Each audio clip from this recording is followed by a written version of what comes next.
CM Revanth Reddy గారు కలెక్టర్లకి warning ఇవ్వడం జరిగింది. అసలు ఎందుకని ఇచ్చారు, ఏం జరిగింది అనే విషయాలు అయితే తెలుసుకుందాం. దీని గురించి అయితే మాట్లాడేందుకు ప్రస్తుతం మనతో పాటు సీనియర్ జర్నలిస్ట్ సిఎస్ రావు గారు ఉన్నారు. నమస్తే అండి.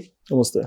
సార్, ఎందుకని కలెక్టర్లకి సీఎం రేవంత్ రెడ్డి గారు వార్నింగ్ ఇవ్వడం జరిగింది, ఏం జరిగింది, అంటే మళ్ళీ ఏమైనా చేంజ్ చేయబోతున్నారా కలెక్టర్ల విషయంలో? కలెక్టర్ల రివ్యూ మీటింగ్లో రేవంత్ రెడ్డి గారు ఇచ్చినటువంటి దిశానిర్దేశాన్ని గమనిస్తే ఇప్పటి వరకు ఒక ఎత్తు, ఇక నుంచి ఇంకొక ఎత్తు అన్నట్టుగా మాట్లాడారు ఆయన. దాదాపు 1.5 సంవత్సరం అయిపోయింది ఆయన ముఖ్యమంత్రి అయ్యి.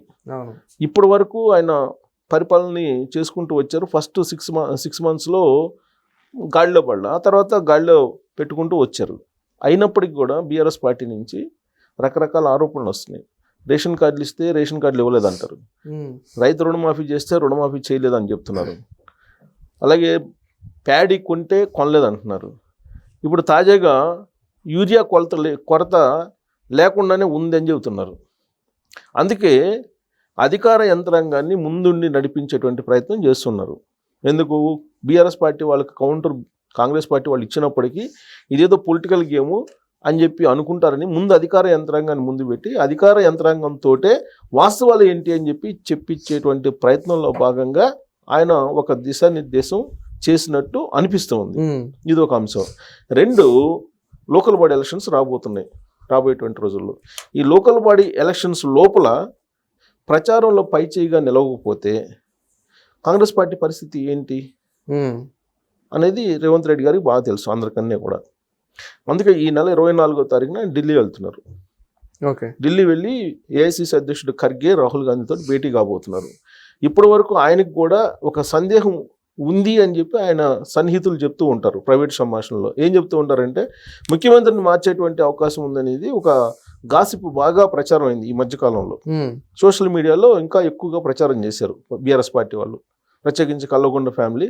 ఈ ముఖ్యమంత్రి 2 రోజులు ఉంటారు అని చెప్పి ఆయన ప్రమాణ స్వీకారం చేసిన మరుసటి క్షణం నుంచే మొదలుపెట్టి పెద్ద ఎత్తున ప్రచారం చేసుకుంటూ వచ్చారు. అయితే దానికి ఇటీవల కాలంలో ఫుల్ స్టాప్ పడింది. ఎలా పడింది అని అంటే, కాంగ్రెస్ పార్టీ తెలంగాణ ఇన్ఛార్జిగా మీనాక్షి నటరాజన్ గారు వచ్చారు. ఆవిడ వచ్చిన తర్వాత చాలా మార్పులు చేశారు. క్రమశిక్షణకు సంబంధించి కూడా ఎవరైనా సరే పార్టీ లైన్కి దాటి మాట్లాడితే కనుక ఇమీడియట్గా క్రమశిక్షణ చర్యలు తీసుకుంటున్నారు. ఈ మధ్యకాలంలో వరంగల్లో మంత్రి మీద వచ్చినటువంటి ఆరోపణలు కానీ, సురేఖ మీద, సో ఇవన్నీ కూడా సెటరైట్ చేస్తున్నారు. ఆవిడ సెటరైట్ చేస్తూనే ఇంకొక వైపు ఏంటంటే, కాంగ్రెస్ పార్టీలో అనాదిగా పనిచేస్తున్నటువంటి వాళ్ళకు మాత్రమే పార్టీలో ప్రాధాన్యత ఇస్తాము అని చెప్పి ఇండికేషన్ బలంగా ఇవ్వగలిగారు ఆవిడ. ఈలోపు ఏమైంది, కొంతమంది రేవంత్ రెడ్డి గారి మీద సొంత పార్టీలో ఉండేటువంటి వాళ్ళే కంప్లైంట్స్ ఏఐసిసికి చేశారు. ఈ చేసినటువంటి క్రమంలో ఆయన ఏదో మారుస్తారు అనేటువంటి ఒక ప్రచారం జరిగింది. అయితే అధిష్టానం సర్వే చేయించుకుంది ఇంటర్నల్గా. ఆ సర్వే ప్రకారం ఏంటంటే, ఒకవేళ మార్పు జరిగితే ప్రభుత్వమే నిలబడదు అని చెప్పి తేలిందని చెప్పి ఢిల్లీ వర్గాల నుంచి వినిపిస్తున్నటువంటి సమాచారం. అందుకే రేవంత్ రెడ్డి గారే సీఎంగా కొనసాగుతారు. బహుశా ఆ కోణం నుంచే ఇటీవల కాలంలో రేవంత్ రెడ్డి గారు మీటింగ్లో, మహబూబ్ నగర్ మీటింగ్లో నేనే ఇంకో 10 సంవత్సరాలు సీఎం అని చెప్పి చెప్పారు ఆయన. అది ఎలా చెబుతారు అని చెప్పి మళ్ళీ ఇంకొక ఇష్యూ నడుస్తుంది కాంగ్రెస్ పార్టీలో ఇంటర్నల్గా. ఎన్ని నడిచినప్పటికీ అధిష్టానం నుంచి ఆయనకి సంకేతం వచ్చింది కాబట్టి తానే సీఎం అని చెప్పి ఫిక్స్ అయిపోయారు ఆయన. ఫిక్స్ అయిన తర్వాత నెక్స్ట్ ఏం చేయాలి? పరిపాలన గాడిలో పెట్టాలి కదా. బహుశా కలెక్టర్ల రివ్యూ మీటింగుల్లో ఆయన దిశానిర్దేశం ఆ విధంగా చేస్తూ ఉదయాన్నే 7 గంటలకల్లా మీరు ఫీల్డ్లో ఉండాలి, మీరు రైతుల దగ్గరికి, గ్రామీణ ప్రాంతాల్లో ఉండేటువంటి వాళ్ళ దగ్గరికి డైరెక్ట్గా వెళ్ళి మీరు కలవాలి, పరిపాలనకు సంబంధించిన అంశాలను మీరు చెప్పాలి, వాళ్ళ సమస్యలను తెలుసుకొని మీరు పరిష్కరించాలి.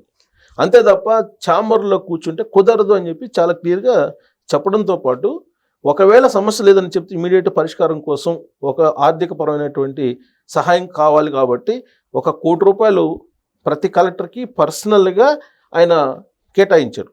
సో ఈ 1 కోటి రూపాయలు మీకు ఒక్కొక్కరికి ఇస్తున్నాము, ఒకవేళ మీరు ఆర్థికపరమైనటువంటి ముడి ఉన్నటువంటి సమస్యలు ఏవైతే ఉన్నాయో వాటిని పరిష్కరించడానికి ఈ అమౌంట్ వాడండి అని కూడా క్లియర్ కట్గా చెప్పారు. అంటే సార్, ఇప్పుడు ఏపీ ప్రభుత్వంలో ఇప్పుడు ఎవరైతే ఎమ్మెల్యేలు ఉన్నారో ఆ ఎమ్మెల్యేలు కూడా ఇంటింటికి వెళ్ళి వాళ్ళ సమస్యలు తెలుసుకోవాలి అని చెప్పేసి సీఎం చంద్రబాబు గారు అయితే చెప్పడం జరిగింది. సేమ్ అదే ఫ్లోలో, అంటే అదే ప్లానింగ్లో ఇప్పుడు కలెక్టర్లకి ఇలా చెప్పడం జరిగిందా రేవంత్ రెడ్డి గారు? అక్కడ జరుగుతుంది ఏంటంటే, సుపరిపాలన ముందు ఒక అడుగు ముందు, కానీ సుపరిపాలన తొలి అడుగు అని చెప్పి ఆయన కార్యక్రమాన్ని డిజైన్ చేసి మంత్రులు ఎమ్మెల్యేలు వీళ్ళ చేత చేపిస్తున్నారు.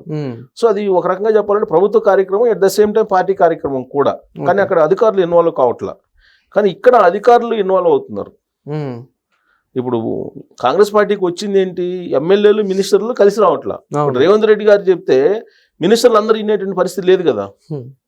అందుకే ఆయన సింగిల్గా పోరాటానికి, సింగిల్గానే ఈ ప్రభుత్వాన్ని వేగంగా తీసుకెళ్లి అభివృద్ధి చేయాలి రాష్ట్రాన్ని అనేటువంటి దిశగా బహుశా ఆయన ఫిక్స్ అయినట్టున్నారు. అందుకే ఆయన కలెక్టర్లని ఆదేశించారు. ప్రభుత్వ యంత్రాంగం అంతా ముఖ్యమంత్రి చేతిలోనే ఉంటుంది కదా. సో పైగా కలెక్టర్లు వెళ్తే పబ్లిక్ కూడా వచ్చి వాళ్ళ సమస్యలు చెప్పుకుంటే కనుక ఇమీడియట్గా సాల్వ్ అవుతుంది, డిజాల్వ్ అవుతాయి సమస్యలు కూడా. లేదంటే ఎమ్మెల్యే వెళ్తారు, ఎమ్మెల్యే వెళ్ళినప్పుడు ఎమ్మెల్యే మళ్ళీ కలెక్టర్కో, ఆర్డీఓకో, ఎంఆర్ఓకి ఇవ్వాలి ఆ సమస్యను తీసుకెళ్ళి పరిష్కరించడానికి. కాకపోతే కలెక్టర్లు వెళ్తే కలెక్టర్లతో పాటు ఆటోమేటిక్గా ఎమ్మెల్యేలు కూడా వెళ్తారు, ఎమ్మెల్యేలు కూడా ఉంటారు అక్కడ. లోకల్గా ఉండేటువంటి ఎమ్మెల్యేకి తెలియకుండా కలెక్టర్లు అయితే వెళ్ళరు కదా. సో కాబట్టి ఎమ్మెల్యే కూడా అనివార్యంగా వెళ్లాల్సి వస్తుంది క్షేత్రస్థాయిలో. క్షేత్రస్థాయిలో పరిపాలన ఏంటి, 1.5 years ఈ పరిపాలన ఏంటి అనేది అధికార యంత్రాంగం చేతనే అఫీషియల్గా చెప్పించేటువంటి ప్రయత్నం. అలాగే రేషన్ కార్డులు అనేది మా అందరికి ఇస్తామన్నారు, ఇవ్వలేదని అంటున్నారు. రాజశేఖర రెడ్డి గారు ఏ విధంగా అయితే సంతృప్త స్థాయిలో ఈ రేషన్ కార్డులు ఇష్యూ చేశారో, సేమ్ అదే పందాలో, అదే పద్ధతిలో సంతృప్త స్థాయిలో రేషన్ కార్డులను ఇష్యూ చేయడానికి రేవంత్ రెడ్డి గారు నిర్ణయం తీసుకున్నారు. ఇప్పుడు రేషన్ కార్డులు ఇస్తున్నారు, ఒకవేళ మీకు రాకపోతే మళ్ళా అది అప్లై చేసుకోండి, కంటిన్యూస్ ప్రాసెస్ ఇది. మీకు ఇవాళ రాలేదని చెప్పేసి మీరేమీ బాధపడద్దు అని చెప్పి కూడా ఆయన డైరెక్ట్గా ముఖ్యమంత్రి హోదాలోనే చెప్పారు. ఇవాళ రైస్, సన్నబియ్యం ఇస్తున్నారు కాబట్టి రేషన్ దాంట్లో ఈ రేషన్ కార్డు కూడా డిమాండ్ వస్తుంది. అర్హులందరికీ ఈ కార్డులు ఇస్తాం సంతృప్త స్థాయిలో, మీరేం ఆందోళన చెందాల్సిన అవసరం లేదని చెప్పి ఆయన చెప్తూ ఉన్నారు. At the same time next లెవెల్కి తీసుకెళ్ళాలి గవర్నమెంట్ని. నెక్స్ట్ లెవెల్కి తీసుకెళ్ళకపోతే local body elections, greater Hyderabad elections, Jubilee Hills ఉప ఎన్నికలు, ఇవన్నీ వరుసగా వస్తున్నాయి. ఇంకా ఎలక్షన్స్ పార్టీని ముందుకు నడిపించాలి చురుగ్గా.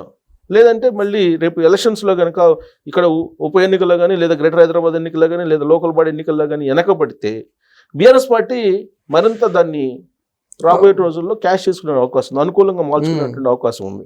ఇప్పటికే ప్రజలందరూ మా కోసం ఎదురు చూస్తున్నారు అనేటువంటి అభిప్రాయంతో బీఆర్ఎస్ పార్టీ ఉంది. తప్పులే, ఏ పార్టీకైనా అలాంటి అభిప్రాయం ఉంటేనే ముందుకెళ్ళగలరు. అలాంటి అభిప్రాయం బలపడకుండా ఉండటానికి ప్రభుత్వం వైపు నుంచి ఏం చేయాలో రేవంత్ రెడ్డి గారు అది చేయడానికి ఒక రూట్ మ్యాప్ తయారు చేశారు. దాన్ని ఇంప్లిమెంట్ చేసేటువంటి బాధ్యతను అధికార యంత్రాంగానికి ఉపయోగించడం అనేది ఇది ఒక కొత్త పందం అనుకోవాలి. కలెక్టర్లు ఉదయాన్నే 7 గంటలకు పోయి ఫీల్డ్లో ఉండాలి అని అంటే మరి ఎంతమంది కోఆపరేట్ చేస్తారనేది చూడాలి. ఎందుకంటే ప్రభుత్వ ఉద్యోగులు ఎప్పుడు కూడా కోఆపరేట్ చేయరు, కొంతమంది, అందరూ కాదు, కొంతమంది చేయరు. ఒకప్పుడు సెక్రటరియట్కి ఉదయాన్నే 10 గంటలకు రండి, 11:30కు రండి, అట్లీస్ట్ 11 గంటలకు రండి అని చెప్పి బతిలాడినట్టు ముఖ్యమంత్రులు ఉన్నారు. అయినా కానీ ఉద్యోగులు అందరూ ఎప్పుడు హాజరైనటువంటి దాఖలాలు లేవు. కానీ ఇప్పుడు 7 గంటలకు ఆయన ఉండమంటున్నారు, ఫీల్డ్లో ఉండమంటున్నారు. మీరు 4 చాంబర్ల మధ్య కాదు, మీరు ఉదయాన్నే ఫీల్డ్లో ఉండండి అంటున్నారు. మరి అది సాధ్యమా? అది ఎంతవరకు సాధ్యం? కలెక్టర్లు ఎంతమంది బయటకు వస్తారు అనేది చూడాలి. తెలంగాణలో ఇది ఒక మోడస్ ఆఫ్ ఆపరేషన్ అనుకోవాలి, ఒక పైలట్ ప్రాజెక్ట్ అనుకోవాలి వాస్తవంగా చెప్పాలంటే. సో ఉదయాన్నే నిజంగా 7 గంటలకల్లా వాళ్ళు రోడ్ల మీదకి వచ్చి కలెక్టర్లు ప్రజల సమస్యలు తీసుకుని పరిష్కరించేటువంటి స్థాయికి వచ్చింది అని అంటే సక్సెస్ అయినట్టే రేవంత్ రెడ్డి గారు. Thank you sir. Thank you.